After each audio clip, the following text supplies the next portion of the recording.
yang telah mengembalikan kepada kita ruh kita,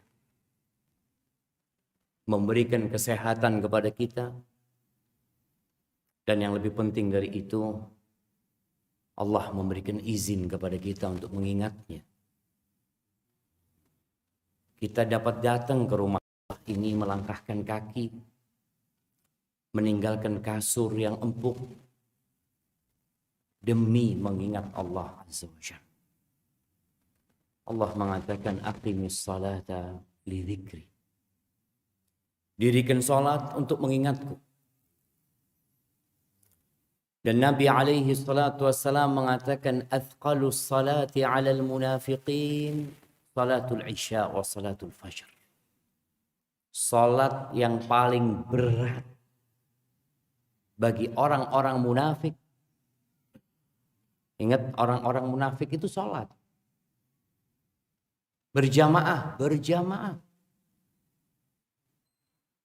Tapi yang paling berat bagi mereka itu salat isya dan salat subuh. Karena sejatinya mereka salat dalam rangka pamer dan riya. Allah mengatakan idza qamu ila shalah qamu kusala. Yura'una an-nas wa la yadhkuruna Allah illa qalila.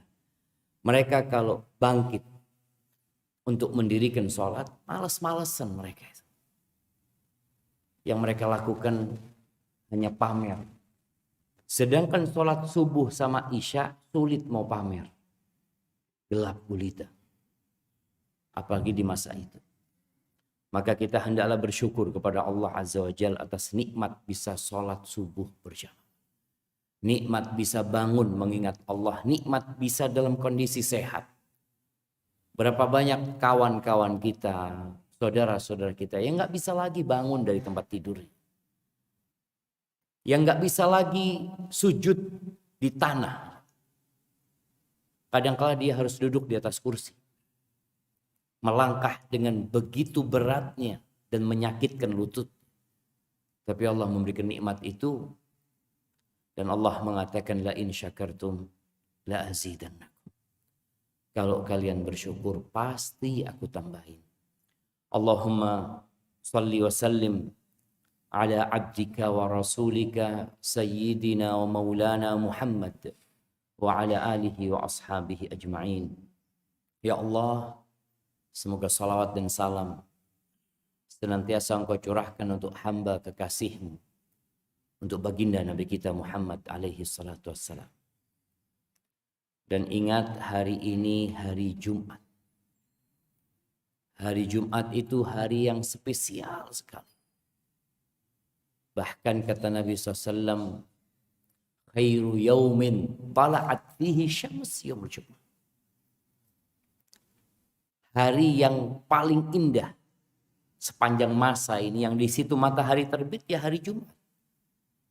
Pada hari Jumat ini Allah menciptakan bapak kita, Nabi Adam AS. Pada hari Jumat. Tapi juga pada hari Jumat Nabi Adam dimasukkan ke surga dan diturunkan dari surga. Dan kelak bumi ini akan hancur. Juga pada hari Jumat. Kiamat akan terjadi pada hari Jumat. Apa kata Nabi alaihi salatu wassalam? Fa'akthiru fihi minas salati alaihi. Hendaklah kalian memperbanyak salawat kepadaku pada hari Jumat ini. Tapi terkadang sebagian kita menjadikan hari Jumat seperti hari yang lain. Tidak bertambah salawatnya. Tidak bertambah bacaan Qur'annya. Bahkan sebagian ada yang mengeluh dengan hari Jumat. Padahal itu hari yang terbaik. Antum lihat bagaimana ada usaha dari syaitan tentunya bersama kroni-kroninya yang menjadikan hari Jumat ini buruk. Mungkin yang sepuh-sepuh tahu hari Jumat ini hari yang mistis. Film-film horor itu biasanya Jumat Kliwon, Jumat Manis. Jadi hari ini hari yang menakutkan. Bahkan di barat pun sama. Apa hari Jumat bahasa Inggrisnya Friday. Mereka jadikan hari itu hari yang menakutkan. Selalu digambarkan dengan sesuatu yang menjadikan orang gak mau dengan hari Jumat. Kita dulu waktu SD kalau lewat kuburan malam Jumat itu jadi takut. Malam Jumat. Kenapa? Padahal ini Sayyidul Ayyam. Yang paling mulia. Maka bagaimana kita mengembalikan Jumat ini sebagai hari yang paling mulia di dalam jiwa kita. Jadi setiap datang malam Jumat kita gembira. Bahkan kita tahu Rasulullah SAW melarang kita puasa khusus hari Jumat. Nggak boleh. Ini hari Id. Id pekanan yang terus berulang. Kecuali yang puasa hari Kamis, boleh puasa hari Jumat. Kecuali yang niat puasa Sabtu, boleh puasa hari Jumat. Tapi puasa khusus hari Jumat nggak boleh. Karena ini memang hari yang mulia. Perbanyak salawat di hari itu. Fa inna salatakum alayya ma'rudah. Salawat kalian itu disuguhkan kepada aku, kata Nabi SAW. Apa nggak kepingin antum salawatnya disuguhkan dari fulan, Sidoarjo salawatnya berapa? 7. Disuguhkan, dilaporkan kepada Nabi SAW. Maka perbanyak salawat buat Nabi alaihi salatu wassalam. Berapa sih banyak itu? Di dalam kitab Al-Qaul Badi' fi salatu wassalam ala Nabi Syafi' disebutkan di sana beberapa nukilan banyak itu ya paling tidak 300 lah. Itu banyak. Ya nggak ada batasannya jemaah. Cuma sebagian ulama ketika ditanya dia sebutkan ya 300 itu banyak. Maka berusaha ketika bersalawat kepada Nabi SAW dihitung. Kenapa harus dihitung? Nggak harus dihitung sebenarnya. Tapi kalau kita tidak menghitung, kadang-kala kita merasa banyak. Koyo isu ya salawat. Padahal baru 20. Iya. Tapi ketika antum hitung seperti zikir pagi dan petang. Kita dianjurkan membaca la ilaha illallah wahdahu la syarikalah. Lahul mulku wa lahul hamdu wa huwa ala kulli syai'in qadir 100 kali. Kalau kita tidak menghitung, kita merasa sudah sampai 100 ya. Hitung dengan tangan kita. Kita tahu, oh ternyata baru 30. Belum nyampe kepada target yang dianjurkan oleh Rasulullah SAW. Semoga salat itu bersambung untuk keluarga Nabi kita. Istri-istri Nabi kita. Yang mereka, subhanallah ya. Nih para emak-emak yang kalau membaca sejarah bagaimana perjuangan istri-istri Nabi mungkin nggak sanggup mereka. Sekarang aja banyak nelongsonya emak-emak. Banyak curhatnya, banyak adunya. Rasulullah SAW itu sering datang ke rumah istrinya mau sarapan. Beliau bertanya, hal min ta'am, ada yang bisa dimakan? Apa kata istrinya? Cuma ada air. Enggak. Kata Nabi SAW, idzan ana shaim. Kalau gitu hari ini aku puasa. Itu pagi ya. Malam hari. Pernah Nabi SAW kedatangan tamu.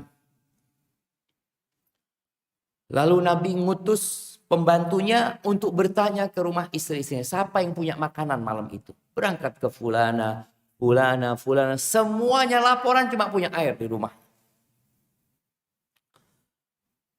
Lalu apa yang harus dilakukan? Sedangkan tamu ini harus dimuliakan. Maka Nabi SAW menawarkan kepada para sahabatnya. Man yudayyifu dayfa Rasulullah SAW. Siapa yang mau ketamuan tamunya Rasul SAW. Yang mau menjamu tamunya Rasul. Ada seorang sahabat, ana ya Rasulullah. Ini sahabat pede ya. Dia mau menjamu tamunya Rasul SAW. Habis sholat isya dibawa pulang. Itu Abu Talha. Sampai rumahnya dia mengatakan kepada istrinya, "Akrimi dhaifa Rasulillah SAW." Engkau muliakan tamunya Rasul SAW. Apa kata istrinya? Bang, kecuali makanan buat anak-anak. Apa kata suami? Sudah, anak-anak engkau bikin main sampai tidur. Biasanya anak-anak itu kalau diajak main ngantuk nggak mikirin makan. Ya sudah. Nanti makan itu kau suguhkan kepada tamu Rasulullah SAW. Artinya bagaimana kehidupan istri-istri Nabi sulit. Makanya setiap kali kita bersolawat kita ingat dengan istri-istri Nabi. Yang mendampingi Rasul SAW. Apalagi Khadijah radhiyallahu ta'ala. Dan semoga salawat itu bersambung kepada putra-putri Nabi. Keluarga Nabi alaihi salatu wassalam. Yang kita juga tahu bagaimana perjuangan mereka. Fatimah. Ketika di Mekah. Bagaimana dia hidup melihat bapaknya dibuli, dimaki, dihina. Seperti villa kita kalau dengar bapak kita dicela. Lorwati. Orang tua kita. Bagaimana sekarang Fatimah, Ummu Kalthum, Ruqayyah, Zainab melihat Rasul SAW dikatakan kahin, dukun, sahir, penyihir. Bapakmu itu pendukun, penyihir, pendusta, tukang bohong. Bukan hanya secara verbal. Secara fisik Fatimah melihat bapaknya sallallahu alaihi wasallam ketika sujud di depan Ka'bah sana diletakkan ari-ari onta di punggung Nabi SAW. Ini Fatimah melihat bapaknya diperlakukan seperti itu gitu. Datang Fatimah aja. Dia bagaimana mendorong itu ari-ari onta supaya terlepas dari punggung Nabi SAW. Maka kita juga perlu ingat bersalawat kepada mereka. Yang mereka juga berjuang jamaah demi tegaknya agama ini. Dan semoga salawat itu bersambung kepada para sahabat Nabi. Khususnya untuk Abu Bakar As-Siddiq, Umar bin Khattab, Uthman bin Affan, Ali bin Abi Talib, dan semua sahabat Nabi. Semoga Allah meridhai kita bersama mereka. Amma ba'd, jamaah rahimakumullah. Ana berterima kasih sekali bisa duduk di sini.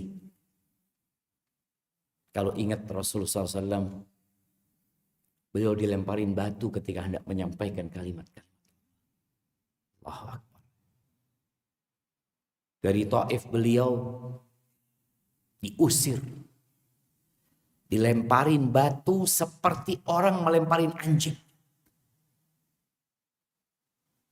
Bayangin Nabi SAW diusir dari Taif. Ada 2 baris. Penduduk Taif membuat 2 baris mereka. Bersama anak-anak mereka bawa batu.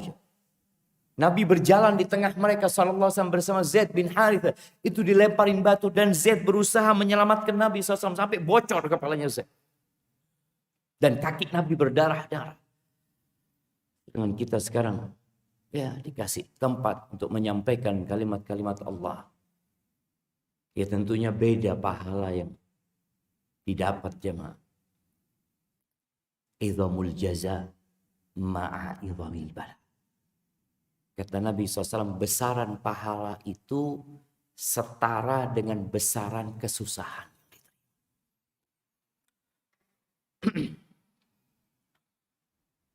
Hari ini tanggal 24 Dzulqa'dah. Sebagian jemaah haji kayaknya udah pada berangkat. Sidoarjo udah berangkat. Masya Allah. Ya kita sepertinya yang belum berangkat. Dan mungkin tidak akan pernah berangkat haji lagi. Karena aturan pemerintah Saudi yang umur di atas 65 tahun udah nggak bisa berangkat haji. Atau aturan itu akan berubah nantinya, wallahu a'lam. Apa yang harus kita lakukan di sini jemaah? Bentar lagi kita akan masuk ke bulan Dzulhijjah. Tolong persiapkan diri.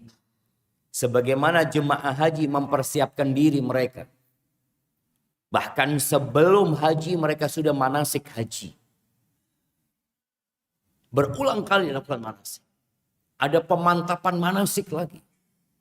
Kita perlu memantapkan diri kita karena kita akan masuk sama seperti jemaah haji. Masuk ke bulan Dzulhijjah. Yang kata Rasul sallallahu alaihi wasallam, "Ma min ayyamin al-amalu salihu fihinna ahabbu ila Allah min hadhil ayyam." Tidak ada hari-hari, nggak ada. Ini nafi. Peniadaan, tidak ada hari-hari yang beramal soleh di dalamnya lebih dicintai Allah. Lebih baik, lebih afdal. Ada banyak lafaz hadis. Lebih dicintai Allah daripada beramal soleh di 10 hari ini. Yakni 10 awal Dzulhijjah. Allah Azza wa Jalla mengatakan wal fajri walayalin ashr. Demi fajar dan demi 10 malam. Para ahli tafsir menyebutkan 10 malam ini 10 awal Dzulhijjah ini. Enggak ada hari yang beramal soleh di situ lebih baik. Mau antum beramal soleh di bulan Ramadan, hari ini lebih baik. Bagaimana dengan 10 akhir Ramadan?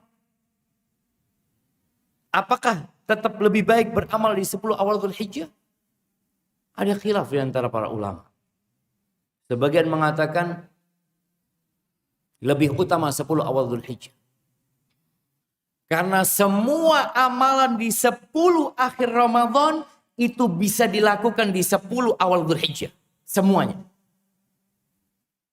Mau bicara iktikaf, mau bicara sholat malam, mau bicara sodako, mau bicara menghatamkan Quran, mau bicara berbuat baik, apapun yang di 10 akhir Ramadan itu bisa dikerjakan di 10 awal Dzulhijjah. Tapi yang di 10 awal Dzulhijjah nggak bisa dikerjakan di 10 awal Ramadan. Akhir nggak bisa.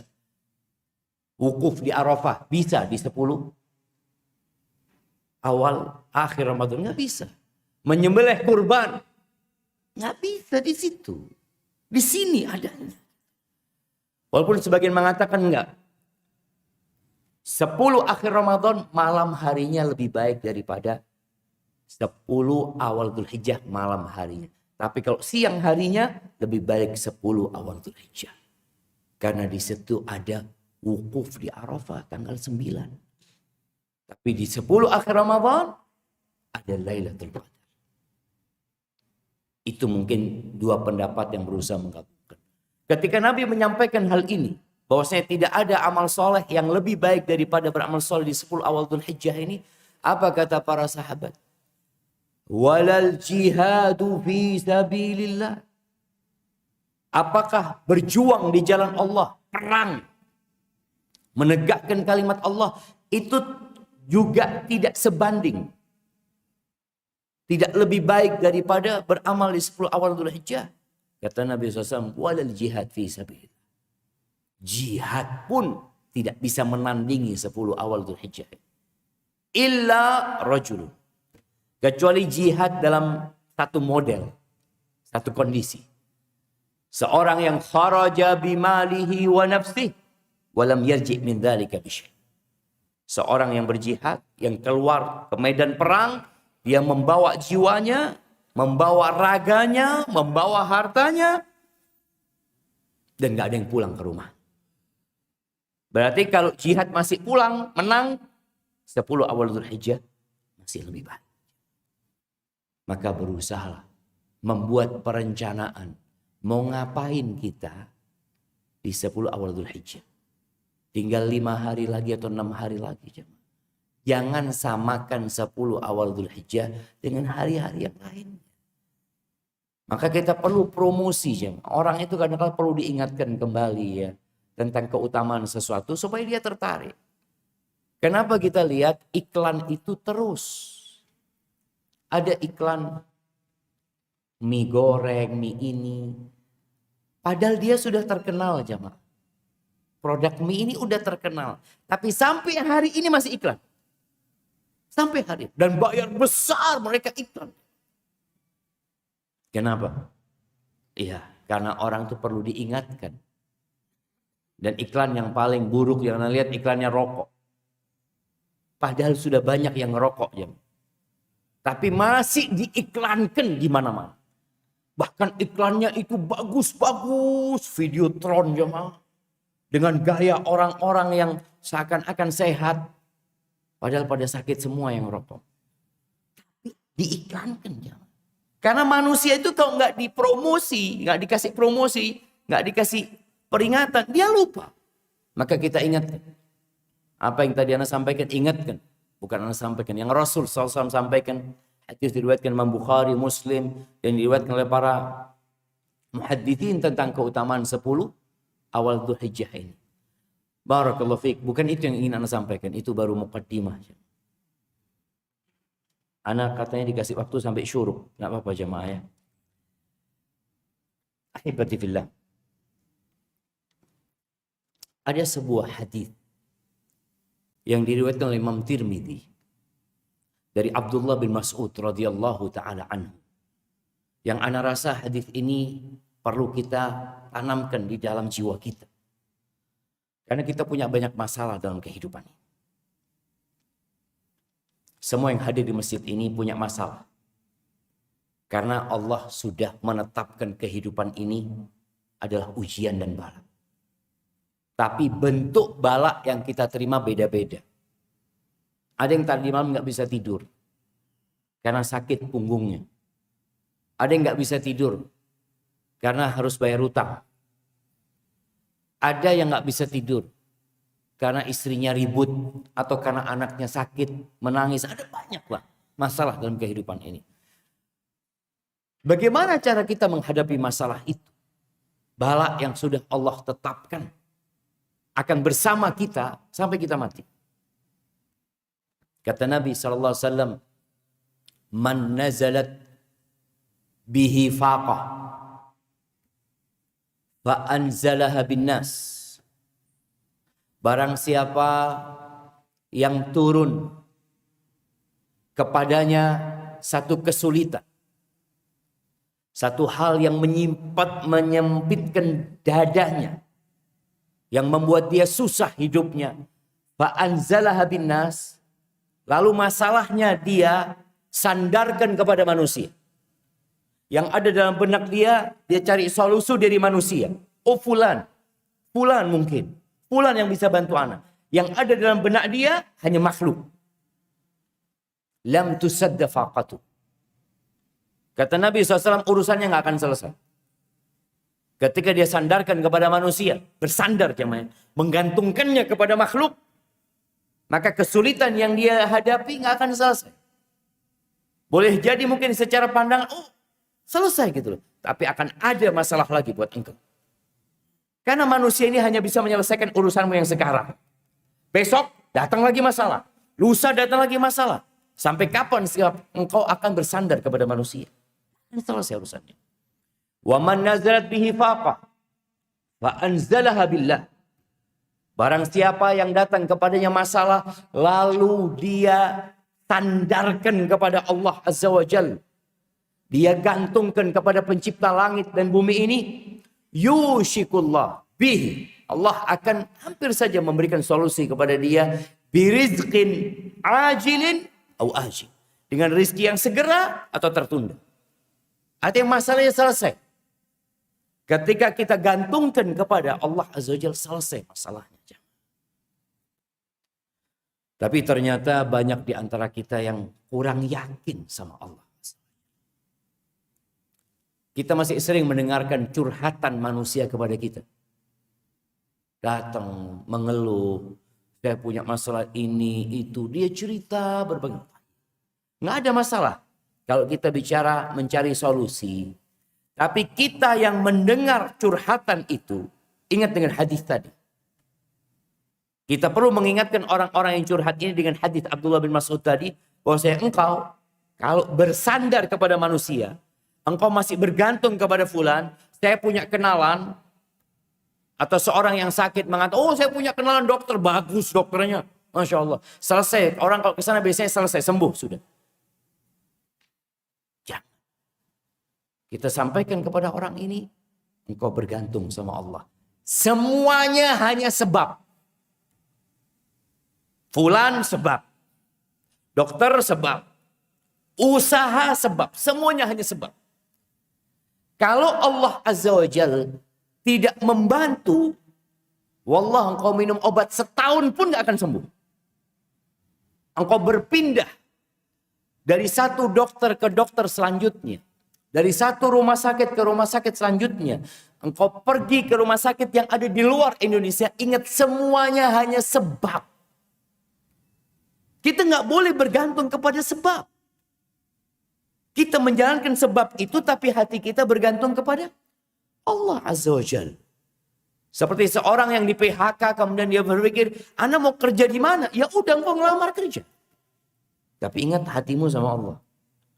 Ada sebuah kisah dan banyak cerita jamaah yang sesuai dengan hadis yang Nabi SAW sebutkan tadi. Ini ada kejadian seorang yang sudah nggak punya pekerjaan, di PHK dia. Dia sudah ngelamar sana, ngelamar sini. Suatu hari dia ketemu dengan seorang ustaz. Dilihat wajahnya. Kelihatan aja jemaah. Antum kalau mau lihat wajah orang punya utang itu. Kelihatan. Lihat dari samping. Coba lihat tetangga antum yang kanan kiri. Kelihatan ini kalau dia utang. Kelihatan di wajahnya. Orang itu punya masalah kelihatan. Syekh ini tanya, kok kenapa? Ya Syekh, dia cerita masalah dia. Tapi alhamdulillah si anak punya kenalan sama fulan, anak udah ngelobi fulan, tinggal nunggu jawaban dari mereka. Lalu Syekh ini ngomong, engkau sampai kapan akan kayak gini? Kenapa engkau nggak mengetuk pintu langit? Engkau sandarkan kepada Allah. Cobalah malam ini, di sepertiga malam akhir, ketika orang-orang terlelap dalam tidurnya, engkau minta. Jangan lagi mengatakan, aku punya kenalan di sana, kata dia. Dia bisa bantu. Semuanya cuma sebab. Kalau Allah tidak menggerakkan hatinya, nggak bisa. Kalau Allah tidak memberikan izin kepada obat itu yang kau minum, agar kau sehat, nggak bisa. Nggak bisa, jemaah. Karena lillah mulkus samawati wal ardh. Kita harus memperbaiki tauhid. Milik Allah semua yang di langit dan bumi ini, jemaah. Kita ini milik Allah. Akhirnya orang ini pun menjalankan nasihat Syekh malam hari. Dia sholat, besok dia sholat lagi minta sama Allah. Di hari ketiga dia keluar dari rumahnya. Dia naik mobil. Keluar dari rumahnya. Tahu-tahu terbetik di hatinya untuk berangkat ke salah satu kantor yang ada di situ.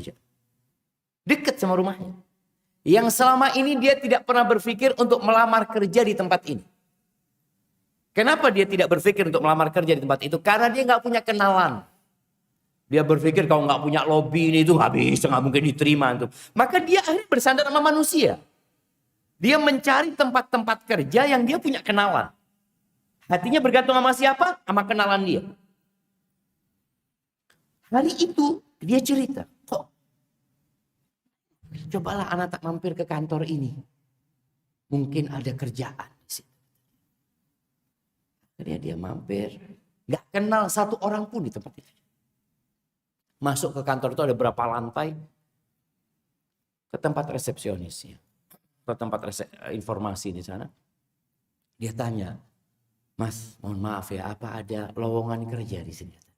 Oh ada, kata dia. Ada, kata dia. Coba engkau naik lantai 3 ke kantor fulan, kata dia. Engkau naik ke sana, kata dia. Ini nggak kenal sama ini orang. Naik ke lantai 3, Masya Allah. Dia ngomong sama orang di kantor tersebut bahwasanya dia ingin cari kerjaan. Apa kata yang menyambut dia di lantai 3 itu? Masya Allah, alhamdulillah kita butuh orang kayak antum, kata dia. Kita punya 2 pekerjaan, antum milih yang mana? Dia sudah keliling jemaah. Minta tolong sama kawan-kawannya. Sama kenalan dia. Sekarang dia berjumpa dengan orang yang tidak dia kenal. Sama sekali nggak kenal sama orang ini. Tapi bagaimana membuka hatinya. Bahkan dikasih 2 pilihan. Engkau mau kerjaan yang mana? Subhanallah. Setelah itu dia ketemu sama syekh. Sama gurunya tadi. Ustaz itu ngomong, wajahmu kok lain sekarang. Gimana ceritanya kata dia. Lalu dia bercerita. Ahibati fillah. Tapi kadang-kala kita kurang yakin. Maka di sini dituntut seorang hamba untuk mengenal Tuhannya. Kita perlu kenal sama Allah Azza wa Jalla. Pertanyaan pertama di kubur itu, man rabbuk? Siapa Rabb? Bukan yang lainnya. Siapa bosmu, siapa atasanmu, yang ditanya man rabbuk? Dan banyak di antara kita yang hanya mengenal Allah. Ya sekedar namanya. Baca asma'ullah al-husna. Baca. Kaji. Kita nih kalau nggak kenal sama orang, kita akan meremehkan. Contoh, ana sholat umpamanya di masjid. Selesai sholat, di kanan kiri ana nggak kenal sama orang itu. Tahu-tahu ada yang bisikin ana. Pak Ustadz, yang di sebelah kiri antum itu Bupati Sidoarjo. Assalamualaikum. Kita jadi lain. Awalnya biasa-biasa aja. Tapi ketika kita tahu dia orang penting, baru kita akan respect. Begitu pula sama Allah Azza wa Jalla, walillahil mathal. Ketika antum kenal sama Allah Azza wa Jalla, antum gak akan naik motor kecuali antum baca dan menyebut nama Allah Azza wa Jalla. Antum akan naik mengatakan Bismillah. Karena antum tahu kalau Allah berkehendak antum ditabrak mati. Kendaraan antum jalan, mogok, atau selip, ada truk yang lewat. Kita tahu Allah itu Rabbul Alamin. Ketika keluar rumah antum akan mengatakan Bismillah tawakkaltu 'ala Allah. La haula wala quwwata illa billah. Itu bentuk orang yang benar-benar kenal sama Allah Azza wa Jalla. Makanya Rasulullah SAW itu orang yang paling banyak doanya. Bandingkan dengan semuanya. Yang paling banyak doanya Nabi SAW. Beliau paling banyak bersandar kepada Allah Azza wa Jalla. Dan itu sebenarnya ikrar kita ketika kita sholat. Kita mengatakan, Iyyaka na'bud wa iyyaka nasta'in. Hanya kepadamu kami beribadah ya Allah. Dan hanya kepadamu kami minta pertolongan. Lalu kenapa prakteknya kita lebih sering minta tolong kepada selain Allah Azza wa Jalla? Kan boleh. Apabila dia mampu menolongmu. Tapi ingat jangan bersandar kepada dia. Karena dia hanya sebab. Ahibati fillah. Nabi Ibrahim alaihissalam. Ketika dilemparkan ke dalam api. Ada beberapa riwayat Israiliyah. Yang menceritakan proses Nabi Ibrahim dilemparkan ke api. Kaumnya itu membuat api yang bangunan. Bangunan besar. Sehingga mereka sebenarnya bisa membuat alat panggang buat manggang Nabi Ibrahim. Kan cukup. Lalu yang mau dipanggang cuma satu orang. Kenapa harus sebesar masjid ini apinya? Tapi mereka ingin menunjukkan kekuatan mereka. Manusia yang lemah ini ingin menunjukkan kekuatan mereka. Bikin api yang besar. Akhirnya ketika mereka sudah membakar itu tempat. Mereka bingung. Bagaimana cara mendekatkan Nabi Ibrahim? Lalu mereka nggak bisa mendekat karena panasnya api tersebut. Lalu mereka membuat manjanik, alat pelontar. Disebutkan yang mengilhamkan kepada mereka iblis. Mereka bikin alat pelontar itu dilemparkan Nabi Ibrahim. Dilemparkan, ditelanjangi. Subhanallah, itu Nabiullah. Kenapa nanti pada hari kiamat di padang mahsyar orang yang pertama dikasih baju itu Nabi Ibrahim? Sebagian ulama mengatakan itu sebagai balasan ketika beliau ditelanjangi sama kaumnya. Allahu Akbar. Ketika dilemparkan, malaikat Jibril datang mengatakan, Alaka ilayya haja. Ibrahim, engkau punya perlu sama aku. Apa kata Nabi Ibrahim? Amma ilaika fal. Sama engkau aku nggak perlu. Ini bentuk keimanan dan keyakinan. Malaikat Jibril cuma sebab. Amma ilallah fa na'am. Kalau sama Allah aku punya perlu. Jibril tidak akan mampu melakukan apa-apa kecuali dengan izin Allah Azza wa Jalla. Amma ilallah fa na'am, sama Allah aku perlu. Lalu Nabi Ibrahim mengatakan hasbunallah wa ni'mal wakil. Cukup Allah sebaik-baiknya pelindung buat aku. Apa yang terjadi jemaah?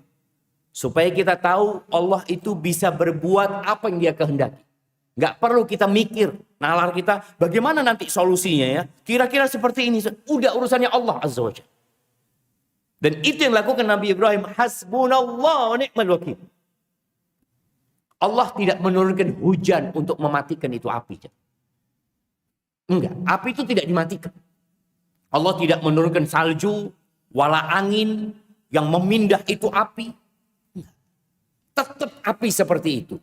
Dan masyarakat menonton dan merasakan panasnya api itu. Tapi Allah mengatakan, ya naru kuni bardan wa salaman ala Ibrahim. Allah bicara sama api. Allah mengatakan, wahai api, jadilah engkau dingin dan keselamatan buat Ibrahim. Hanya buat Ibrahim. Hanya buat Ibrahim. Panas semua. Kayu itu tetap terbakar. Jemaah. Dan orang-orang merasakan panasnya. Itu yang akan kita dapatkan tatkala kita bergantung sama Allah Azza wa Jalla. Cerita Nabi Musa alaihissalam. Sebab dijalankan. Fa'asri bi'ibadi laylan. Innakum muttaba'un. Allah mewahyukan kepada Nabi Musa alaihissalam untuk membawa Bani Israel meninggalkan Mesir. Udah kalian pergi meninggalkan Mesir. Malam hari. Udah pergi nih. Dikatakan jumlah Bani Israel 400.000 kira-kira, banyak jumlah mereka. Atau kurang dari itu. Meninggalkan Mesir. Subuh jemaah. Ternyata sampai ke laut. Ketika mereka sampai ke pantai, Fir'aun sudah sampai. Allah mengatakan, falamma tara al-jam'ani qala ashabu Musa inna lamudrakun. Ketika dua pasukan ini, dua kelompok ini saling melihat, sahabat-sahabat Nabi Musa mengatakan, habis kita sudah. Kita akan binasa. Kita akan dibantai sama Fir'aun. Itu loh udah kelihatan mata. Sedangkan di depan lautan. Nggak ada solusi. Mau kemana kita? Nggak ada alat untuk menyeberang. Nggak ada perahu, nggak ada kapal.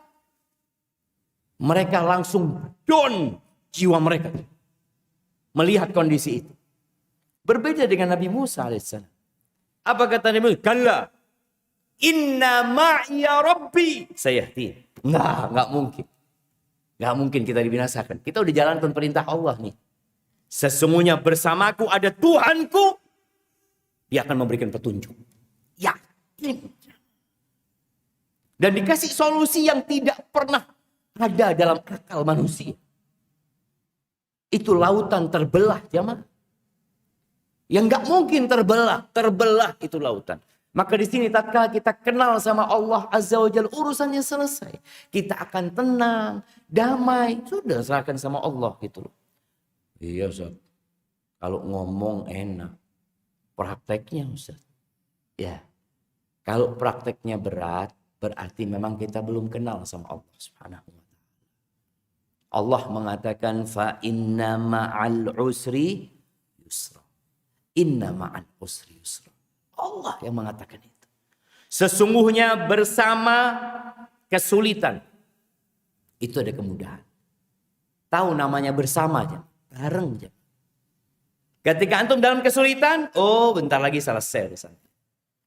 Seperti dua orang yang datang ke rumah kita, bareng nih datangnya. Mungkin yang masuk ke rumah kita lebih dulu kesulitan. Kemudahannya mana? Ini bentar lagi masuk. Long dia jalannya bareng. Cuma mungkin lebih dulu kesulitan itu. Inna ma'al usri yusra. Sesungguhnya bersama kesulitan itu ada kemudahan. Tinggal bagaimana kita menata hati kita menanti. Makanya kenapa ketika ada musibah kita disuruh bersabar. Karena nunggu solusi itu kadang-kala membosankan. Ustaz, ana sudah lama Ustaz, belum selesai urusannya. Boleh jadi karena antum masih bergantung sama manusia. Ada yang punya utang. Ana punya utang Ustaz, sudah ditagih-tagih. Terus alhamdulillah Ustaz, ana punya rumah Ustaz, belum laku rumahnya nih Ustaz. Insya Allah rumah ini laku, selesai utangnya. Allah bikin gak laku tuh rumah. Karena antum bersandar kepada rumah ini. Rumah ini, ana punya uang di sini. Selesai laku, ana lunasin. Yang bikin laku itu siapa? Allah kan. Maka kadang-kala kita masih ada ketergantungan kepada makhluk.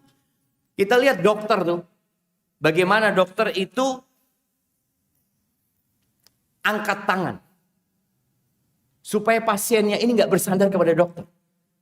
Sudah dokter mengatakan, maaf kita sudah nggak bisa apa-apa. Loh dari awal dokter tuh nggak bisa apa-apa. Kecuali Allah yang kasih izin. Yang dilakukan dokter itu cuma sebab. Ingat sebab. Bukan berarti kita tidak berobat, bukan berarti kita tidak berusaha, bukan berarti kita tidak berupaya. Kita lakukan semua itu, tapi hati kita tidak di sana. Hati kita bergantung kepada Allah Azza wa Jalla. Allah Azza wa Jalla mengatakan, "Fa'idha azamta fatawakkal 'ala Allah. Innallaha yuhibbul mutawakkilin."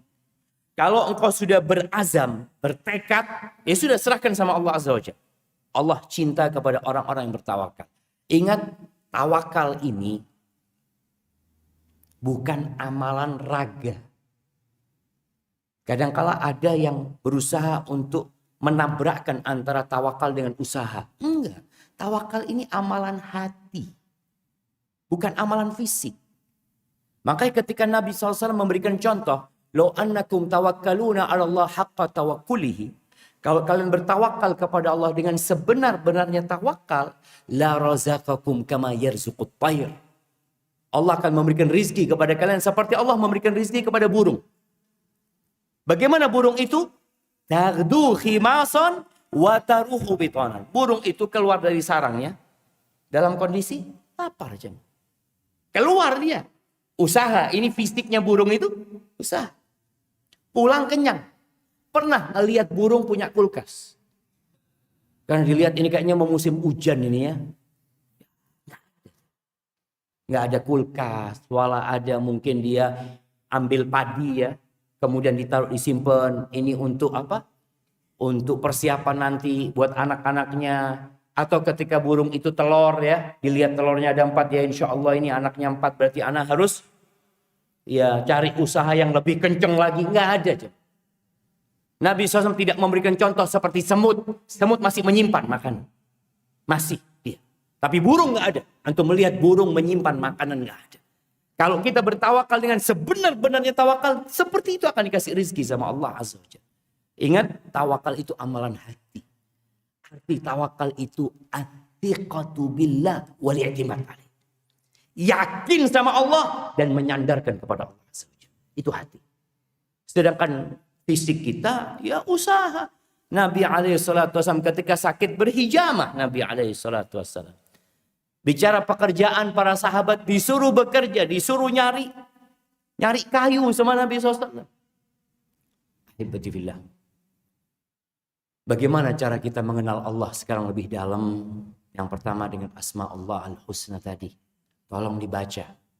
Jadi nama-nama Allah itu bukan nama-nama kosong. Tapi nama-nama yang penuh makna. Ketika antum membaca nama Allah Ar-Razzaq. Kalau nggak salah di Sidoarjo sini, di jalanan itu ada Asmaul Husna. Di pinggir jalan. Iya. Ana lihat ada Asmaul Husna. Tulisan itu. Itu bagus untuk mengingatkan. Diingat. Namanya Allah Afu. Namanya Allah Al-Qawi. Namanya Allah Al-Mutakabbir. Al-Khaliq, Al-Bari, Al-Musawwir, Al-Aziz, Al-Jabbar. Baca. Setelah dibaca, usahakan dihafalkan. Menghafal itu biasanya anak-anak. Kalau bapak-bapak sudah tak menghafal. Itu dulu sudah lewat saat, kata dia. Nabi SAW mengatakan, Inna lillahi tis'atan wa tis'ina asman. Allah tuh punya 99 nama. 100 kurang 1. Man ahsaha dakhalal jannah. Barang siapa yang menghitungnya, yang menguasainya masuk surga. Masuk surga. Ada 4 tingkatan mengenal asma'ul husna. Yang pertama, ya hanya menghafal. Tadi itu tingkatan anak-anak kecil disuruh menghafal aja dia. Karena dikasih penjelasan dia nggak paham. Yang kedua, menghafal dan memahami. Yang ketiga, berdoa dengan nama itu. Kita punya masalah, kita mungkin sedang lemah ini dan itu, kita panggil ya Qawi, ya Matin. Kemudian yang keempat, beribadah dengan nama itu. Jadi bukan hanya berdoa tapi beribadah dengan nama itu. Contohnya ketika kita membaca nama Al-Afu, Allah itu Maha Pemaaf.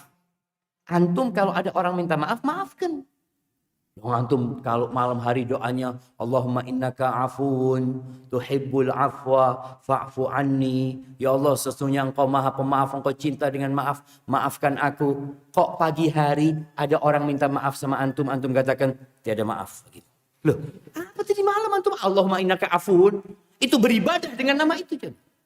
Ketika antum baca Razzaq, ya Dzul, Allah yang maha memberikan rizki, Allah yang maha baik, memberikan segalanya kepada hambanya. Ada orang minta tolong sama antum, antum nggak nolong dia.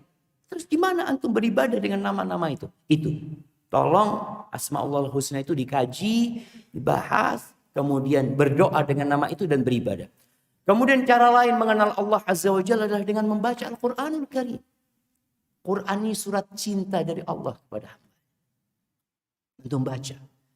Jangan cuma dibaca hurufnya. Kita tahu, membaca satu huruf itu dapat 10 kebaikan. Artinya, membaca alif, lam, mim, nggak tahu artinya kita. Itu dapat 30 kebaikan. Tapi Quran diturunkan untuk ditadabburi. Kitabun anzalnahu ilaika mubarakun liyadabbaru ayati wa liyatadzakkara ulul albab. Ini kitab yang penuh dengan berkah yang kami turunkan untuk ditadabburi, untuk dikaji, untuk dihayati, untuk diingat. Ya, hanya orang-orang yang cerdas yang mau mengambil pelajaran dari sana. Maka tolong mulai saat ini baca Quran dan baca tafsir. Niatkan tiap hari 1 halaman atau 2 halaman bersama artinya. Insya Allah setahun hatam kita Quran. Karena ada orang yang umur 50 tahun tidak pernah hatam Quran dengan artinya. Umur 60 tahun nggak pernah. Padahal sudah banyak kitab-kitab ketika dia kuliah yang dia hatamkan. Baca itu. Kemudian yang ketiga, mentadabburi ciptaan Allah Azza wa Jalla. Jalan-jalan nggak apa-apa. Ke pantai. Yang punya akuarium di rumah. Kau lihat bagaimana ikan itu bisa warna-warni. Kau lihat bagaimana bintang, rembulan, gunung-gunung. Tadabburi ciptaan Allah Azza wa Jalla. Atau paling tidak mentadabburi makan. Sebentar lagi kita mau sarapan. Ketika antum sarapan, antum lihat. Sarapan apa jemaah? Pecel. Ketika antum lihat pecel, antum bayangkan beras ini gimana bisa sampai. Nasi ini bisa sampai ke sini gimana? Gimana kalau antum setiap kali mau makan harus nanam padi? Nunggu 3 bulan antum makannya. Ini enggak. Ada. Prosesnya antum lihat bagaimana petani menanam ini dan itu. Kalau ternyata antum makan sama ayam. Bayangin kalau antum harus nunggu ayam itu sampai besar. Dari telur antum jemaah nungguin makan ayam, ya Allah. Nunggu 27 hari lagi. Allah berikan kepada antum. Sayurannya seperti apa, kacangnya seperti apa. Ini perlu ditadabburi jemaah. Kalau ada ikan laut, gimana ikan laut ini bisa sampai ke meja antum? Kok bisa sampai sini? Padahal ya Allah mungkin ikan ini dari Gresik. Prosesnya panjang. Di situ ada tanda-tanda kebesaran Allah. Wa fi anfusikum. Lihat di diri kita sendiri. Ada tanda kebesaran Allah Azza wa Jalla. Bayangkan ketika kita makan jemaah. Kalau nggak bisa keluar itu makanan jemaah. Bayar berapa? Ke dokter. Kata dokter harus operasi. 30 juta. Nggak apa-apa dok. Yang penting keluar itu kotor. Maka itu sebagai sarana untuk mengenal Allah Subhanahu wa taala. Hibati fillah. Itu mungkin yang dapat Anda sampaikan. Kurang lebihnya mohon maaf, yang benar dari Allah Azza wa Jalla, yang salah dari diri ana pribadi. Sekali lagi ana ucapkan terima kasih kepada semua jamaah, khususnya takmir Masjid Darussalam ya. Masya Allah, Darussalam. Semoga kita dikumpulkan di Darussalam yang sebenarnya, karena Darussalam itu surga jemaah. Masya Allah. Tinggal berapa menit kita jemaah?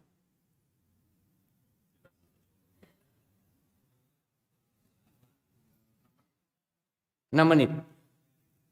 Ini masalah doa mengawali perjalanan. Bisa digabung Ustaz. Bismillah, tawakkaltu 'ala Allah.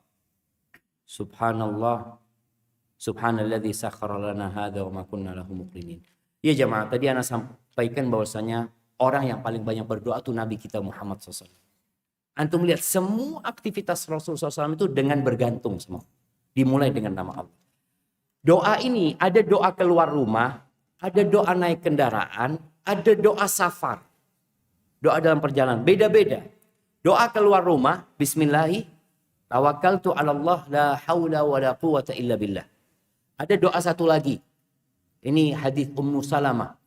Nabi SAW ketika keluar dari rumahnya Ummu Salamah, beliau menengadah ke langit. Mengatakan, Allahumma inni a'udzubika an adilla au udhalla, an azilla au uzalla, an adlima au udlama, an ajhala au yajhala alaih. Ya Allah, aku berlindung kepadamu. Jangan sampai aku disesatkan, aku tersesat atau disesatkan, aku tergelincir atau digelincirkan, aku berbuat zalim atau dizalimin orang, aku berbuat bodoh atau dibodohin orang. Jadi bismillah tawakal itu boleh digabung dengan tadi Allahumma inni a'udzubika. Itu doa keluar rumah. Karena tidak semua orang keluar rumah naik kendaraan. Ini kalau jalan kaki dia. Baik, ada doa naik kendaraan. Ada beberapa versi, tapi diantaranya ketika naik baca bismillah. Naik motor baca bismillah. Kemudian sudah di atas mengucapkan alhamdulillah. Kalau bertakbir Allahu Akbar, Allahu Akbar, Allahu Akbar. Lalu membaca subhanalladzi sakhkhara lana hadza wa ma kunna lahu muqrinin wa inna ila rabbina lamunqalibun. Tolong artinya dihafalkan juga. Karena Allah tidak akan mengabulkan doa apabila berasal dari hati yang kosong dan hampa. Sekedar ucapan lisan. Dibaca, pujian buat Allah itu. Itu doa naik kendaraan. Ada doa versi lain. Baik, ketika safar, kan naik kendaraan ini nggak harus safar ya, bisa jadi cuma ke kota. Tapi kalau melakukan perjalanan panjang, lain lagi doanya Nabi SAW.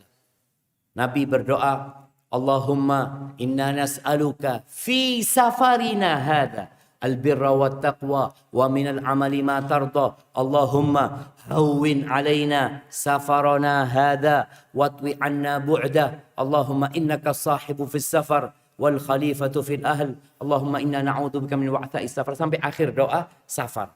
Jadi doa keluar rumah lain, doa naik kendaraan lain, doa safar lain. Tapi yang jelas semuanya ada doanya. Karena doa ini tadi menggambarkan kita bergantung sama Allah. Antum mau masuk rumah ya baca bismillah. Mau menggauli istrinya baca bismillah. Mau makan baca bismillah. Mau ke toilet pun antum baca bismillah. Allahumma inni a'udzubika minal khubthi wal khaba'ith. Keluar dari sana pun antum mengingat Allah Azza wa Jalla. Jadilah seorang hamba yang senantiasa bergantung sama Allah. Dan antum akan menjadi orang yang kuat. Ya. Karena kita bergantung dengan yang maha kuat. Yaitu Allah Jalla Jalaluhu. Jazakumullah khairan. Subhanakallahumma wa bihamdika. Asyhadu an la ilaha illa anta astaghfiruka wa atubu ilaik. Assalamualaikum warahmatullahi wabarakatuh.